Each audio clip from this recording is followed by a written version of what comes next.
député, Monsieur Letchimy.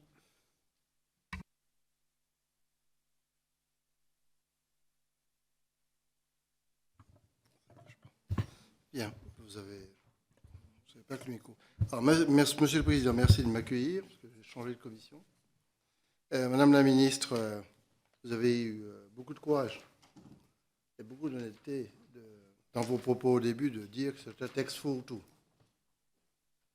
Et c'est juste.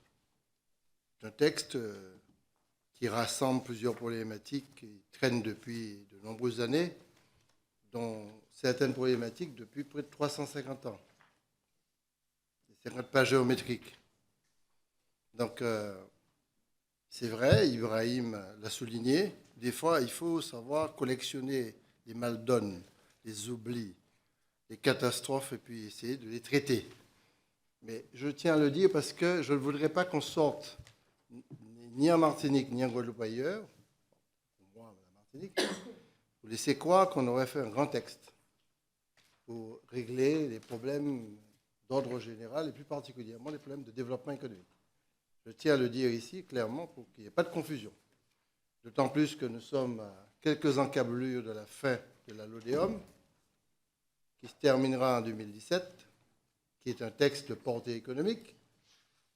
On peut aimer, ne pas aimer, peu importe, mais qui existe. Et qu'il faudrait absolument peut-être que le gouvernement se saisisse du problème pour savoir ce que le gouvernement veut en faire. Je pense que si c'est l'éliminer en 2017, il faut nous le dire suffisamment tôt qu'on puisse se préparer. Et si on veut transformer et apporter des choses nouvelles, eh bien qu'on puisse commencer à y travailler tout de suite dans des groupes de travail. J'insiste aussi beaucoup dessus. J'ai proposé beaucoup d'amendements, mais il y a 2 ou 3 amendements qui sont des amendements que je vais appeler des amendements vitaux. Et malheureusement, il y a le couperet de l'article 40 qui fait que ces amendements ne sont pas discutés. Donc je souhaite que le gouvernement reprenne mes amendements vitaux. Vous savez ce que ça me permet de respirer et de prospérer. Exemple, la DOM. Je prends 3 exemples et je me tais. Vous savez, en 1960-70, il a été organisé une politique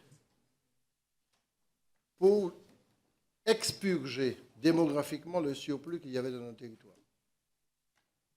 Ça a eu des conséquences, puisque ça a quand même permis à beaucoup d'Antillais et autres Réunionnais de travailler ici, à la Poste, etc. Et ça a une conséquence grave, puisque la plupart des forces vives démographiques, au sens fécondité du terme et au sens vitalité du terme, ces forces se sont retrouvées ici. Ce qui veut dire que la Guadeloupe et la Martinique, bientôt, seront les 2 plus vieux départements de France avec la Corse. D'ici 2030, on sera 36% de plus de 60 ans. C'est-à-dire que la population, à un moment donné, risque de ne pas se renouveler, avec des conséquences sociales et économiques extrêmement graves. Mais pire, à cela s'ajoute, Madame la Ministre, c'est pour cela que j'insistais au départ sur la question du développement économique. J'ai beaucoup insisté pour régler les problèmes d'adaptation du texte. Ce n'est pas une question de développement économique. Parce que vous avez un deuxième phénomène qui est né, c'est le départ des jeunes. Après le BIMUDOM, on a un processus, tous ceux qui veulent se faire former ailleurs, parce que les postes n'existent pas, la formation n'existe pas, vont ici, 83% ou ailleurs, en Europe ou dans le monde. Mais 2 sur 3 ne reviennent pas. Donc on a un double couperet. L'absence de fécondité des jeunes qui partent et la disparition de la fécondité des anciens qui sont partis depuis 30 ans ou 40 ans. Ce qui fait que la Martinique a perdu 16 700 habitants au cours des 5 dernières années. Si on continue comme ça, la Martinique perdra dans les 5 prochaines années encore 16 000 habitants. C'est-à-dire qu'on sera à moins 30 000 personnes. Donc c'est pour ça que je vous propose de créer la DOM Retour. Pas la DOM Aller seulement, j'insiste, la DOM Retour. C'est ce que j'appelle la DOM Retour. Je sais que vous avez bien sûr des gens, pour des raisons sociales, se déplacent entre la Martinique, la Guadeloupe et la France. C'est très bien ça. Les gens viennent aussi se former pour le volet la DOM formation. Nous y participons en tant que région.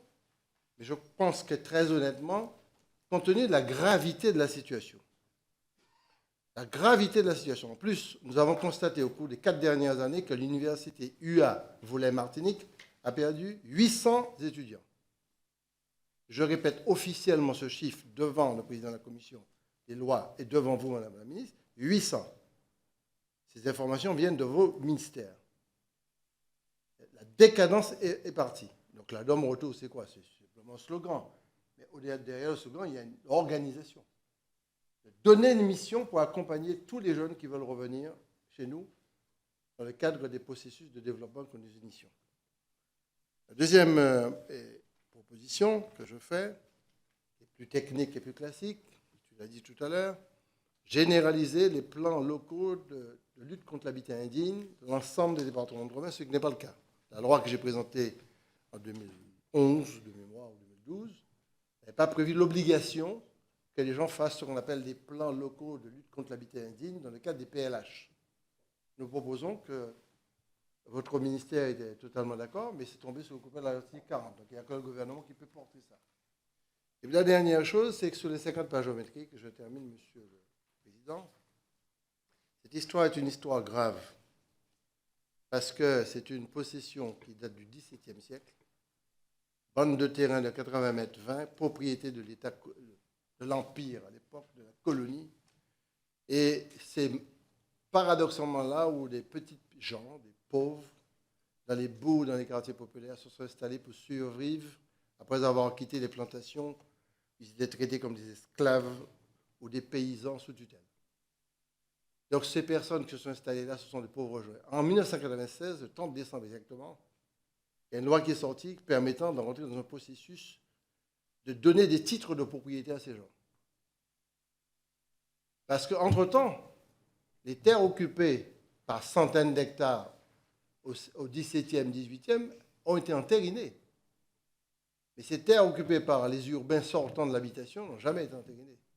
Ils sont squatters à vie et dans l'informel à vie, alors qu'ils font fonctionner la société.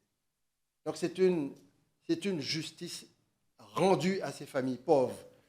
Le Volga-Plage ou le canal à Laric, ce sont les quartiers populaires, ou des bouts de Casse-Pilote ou d'ailleurs, de leur rendre des titres de propriété. C'est une justice fondamentale. L'État a intégré le processus, mais comme à distance, à 8000 km, on ne peut pas traiter ce type de problème, puisqu'il ne s'agit pas de donner un bout de lait à un propriétaire béquet du coin, il s'agit de subdiviser des parcelles de 500 mètres carrés, de 400 mètres carrés, sans eau, sans électricité et surtout sans accessibilité.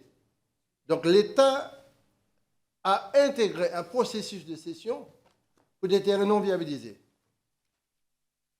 Ce n'est plus une question de justice, c'est une question franchement de respect de l'autre. Donc depuis 5 ou 10 ans, 15 ans, et le président Bott en parlait tout à l'heure, il croyait lui-même que c'était réglé, il a dit clairement. Eh bien non.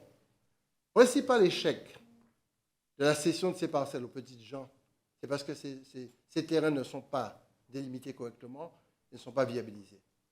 Donc nous avons demandé, Madame la ministre, la Martinique a demandé à ce qu'on prenne la responsabilité et que vous nous transfériez la compétence et la possibilité de gérer ces sessions. Vous avez répondu oui.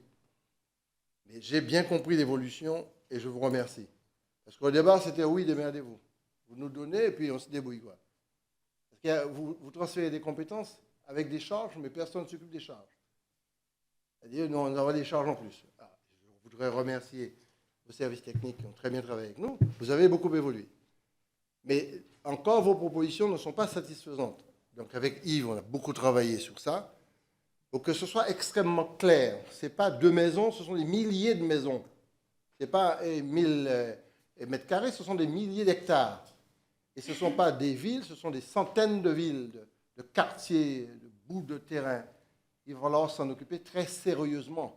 En plus, comme on est une île, la question de désenclavement du pays passe par l'aérien et le maritime. Donc l'accessibilité à la mer est quelque chose de fondamental pour nous. Donc c'est un sujet extrêmement sérieux. Merci d'avoir accepté les 5 ans parce que vous étiez sous 3 ans. La période intermédiaire, ce qui donnera à l'État le temps de faire des évaluations nécessaires pour savoir combien ça coûte. De donner les vraies fiscalités pour permettre à l'institution, établissement public ou pas, de s'en charger. Parce qu'on ne peut pas céder sans aménagement. ne peut pas faire la double peine. C'est-à-dire ceux qui n'avaient pas de terrain sont allés squatter un bout de terrain dans un coin, et puis en plus, vous leur cédez le terrain sans eau, sans route, sans rien du tout. Donc je demande à ce que le sous-amendement qu'on présente à votre amendement qui va faire tomber l'amendement de M. Plein soit accepté. C'est une sollicitation. Bon, j'ai fini. Sollicitation proactive. Hein.